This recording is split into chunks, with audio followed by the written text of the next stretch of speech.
First story is titled, Updated.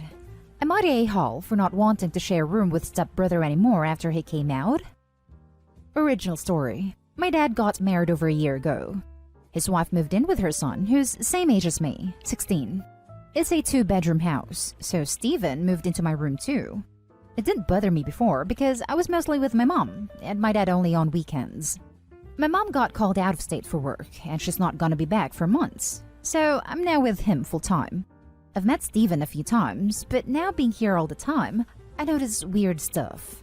There's a bathroom in my room, and he literally gets out naked every single time, even when I was already in the room before he went in. I always tell him what the heck, and he says sorry but always does it. Now, I just leave the room when he showers. When I play video games, he'll come sit right next to me, and we're pressed right against each other. There's more space on the couch, so it bothers me that he does that. Other times, he'll be talking to me and put his right hand on my lap, but like not move it. I don't know. It's weird for me because I don't like being touched, but he's always super touchy with me, no matter how many times I tell him I hate it. What's made it real uncomfortable is when I change for something in the room. He straight up watches me and creeps me out. So now I go do that in the bathroom too. It's always weird when he's around, and I just don't like it. And he always wants to be around me. Then he came out 2 months ago, and now some stuff makes sense. It's more awkward because I feel like he's into me or something. Still stares if he comes in when I'm changing my clothes but acts like he wasn't. Gets naked around me when he's changing. So I told my dad I don't want to share my room with him anymore and said why. My dad doesn't think it's wrong the way he is, but let me turn the basement downstairs into my own room when I ask him. It was a TV room we never used, and it had lots of space for my bed and all my other stuff.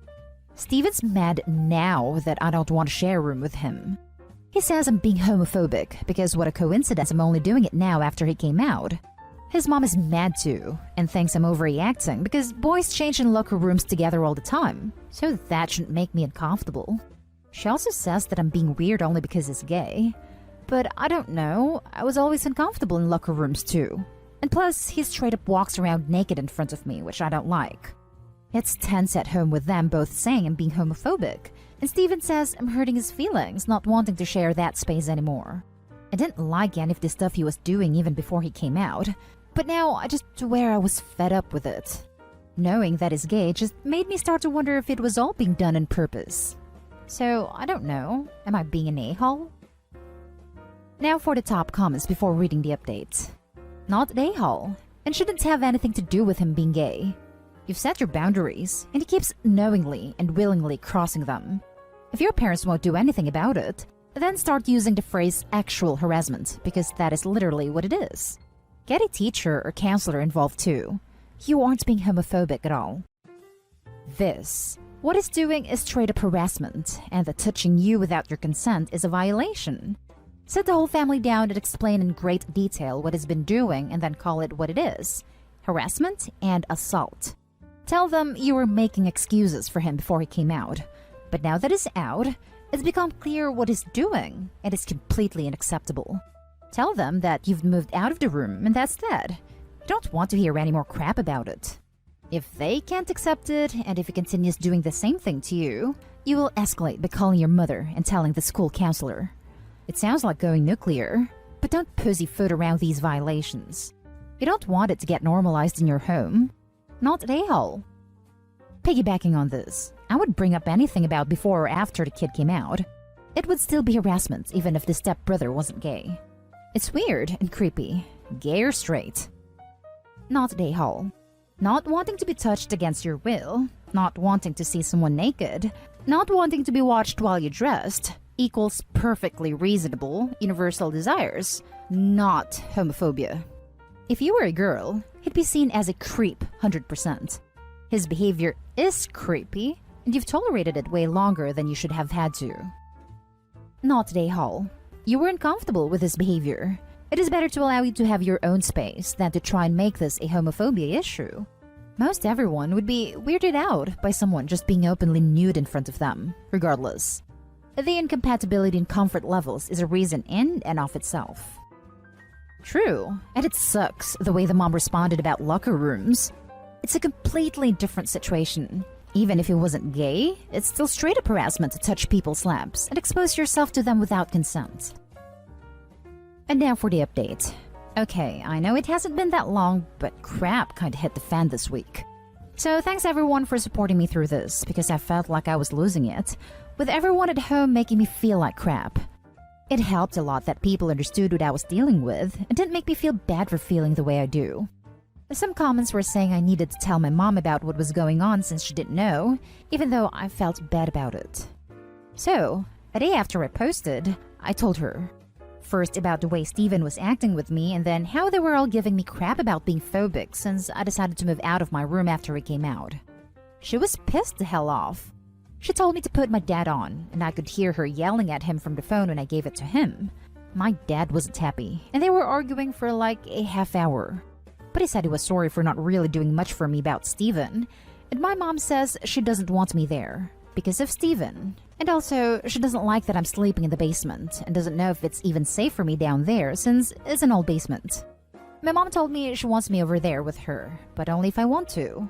School is online, and I don't see any of my friends anyway, so it wouldn't be a big deal if I stayed with her. I talked to my dad, and then to my mom. He was mad that I wanted to go with her, but he didn't tell me anything else. She drove all the way back here and picked me up on Thursday. Been here at the hotel she's staying at since Friday. It's more chill, to be honest. I'm here alone most of the time since my mom has to work all day, so I like the privacy. I've talked to my dad, and he says they're gonna talk to Steven. I don't know how that's gonna go when my stepmom was still all defensive about him when I left. We'll see, I guess. I don't know for how long we'll be here. I think another 2 to 3 months, but at least I'm not there at my dad's right now with all those uncomfortable vibes. So yeah, that's all I wanted to say. Since everyone was really helpful about what I should do and how I don't need to be dealing with that crap. I'm so happy your mom was totally on your side. She needs a huge hug for being super mom for her son. I'm glad you told your mom and was able to leave because your first post made my stomach turn. Because you were being violated in your own home. This update is amazing, and you have a fantastic mother. Talk to your dad and try to tell him you still love him, but him not defending you is what made you want to leave. That was a good mama bear right there. Wow, that Steven guy sure is weird. I wouldn't blame you for wanting to get away from him, and I'm gay myself. Yeah, from reading both posts, being gay has nothing to do with it, really. People should just respect boundaries. Good update. Glad to hear you got away from that situation. I don't know what country you're in, but I would guess that 16 is old enough to legally stay at your mom's if you want to. Personally, I wouldn't feel comfortable going back into that mess for a long time, and that's assuming your dad has an epiphany and realizes how severely he has failed as a father. Keep in mind that if you do ever want to see your dad, you can make plans to go out and do things with him without actually being at his house, and without Steven being around. Well, post-COVID anyway. It wasn't a custody thing. It's because my mom had to work out of the state for a few months, and so I stayed with my dad full-time until she got back. My parents are talking about what to do when we get back though, because she doesn't want me around Steven at all, so I guess see how that goes. Don't want to go back to that house either. Now for the next story. Am I the a-hole for telling my sisters her feelings don't matter more than the kids? So hear me out.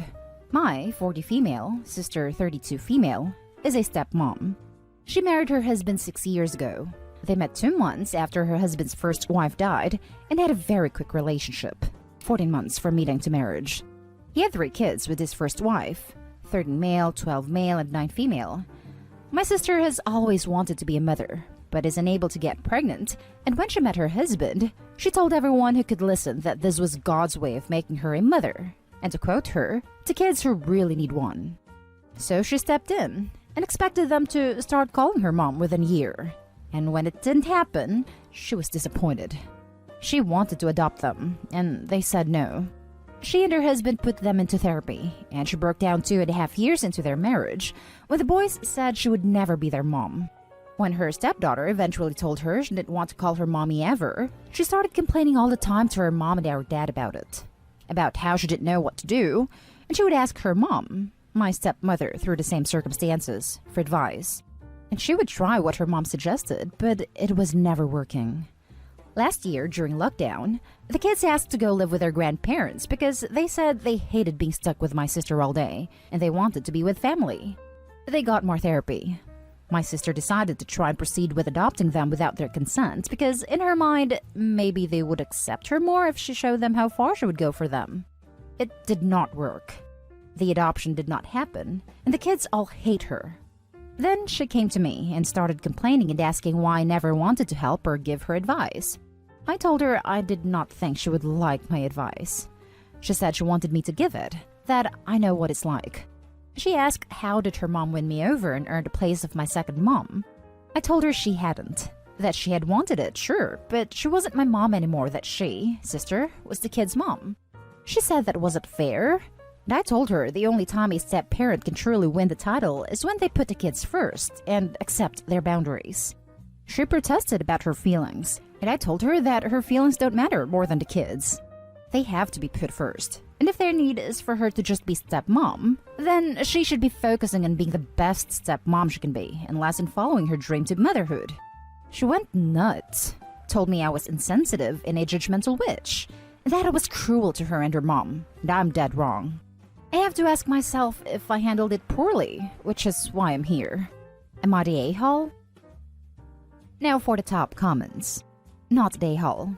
Your sister needed a wake-up call, and hopefully what you told her do that. She's doing some serious boundary crossing. And you're right, her feelings don't matter in this. How does she not see that the harder you push, the further they pull back? Also, where is the dad in all this? Why hasn't he stepped in and told her to stop? He supports her in everything she has been doing. He wants the kids to consider her their mom too. Those kids are going to go low/no contact the second they're old enough.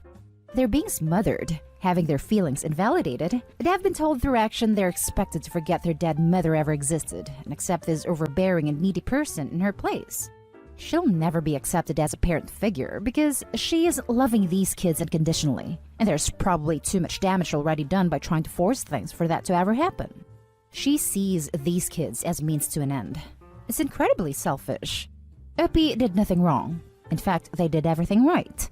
Don't ask a question and insist on an answer when you've been warned you won't like what someone has to say. Not a hole. Not a hole. She hoped for you to agree with her ways of pushing her stepchildren's clear boundaries. By forcing the adoption, your sister might have burned every bridge for her to be a parent figure someday.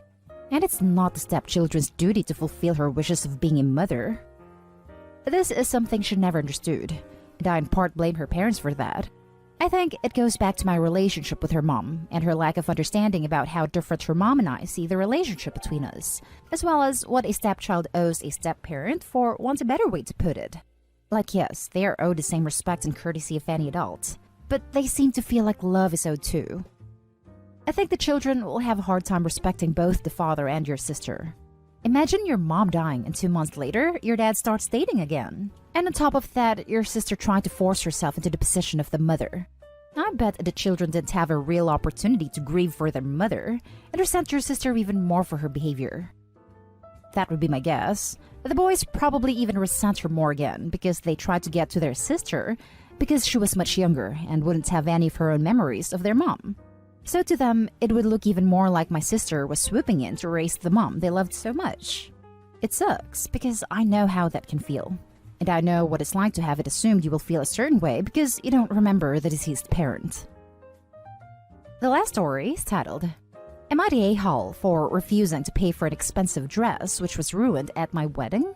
My father-in-law is a dirtbag who ended his 23-year marriage with a text and moved in with my mother-in-law's best friend since college while mother-in-law was on a trip. I'm going to call the friend Shauna, and her and father-in-law are married now. Very unhappily, and it is a huge crap show.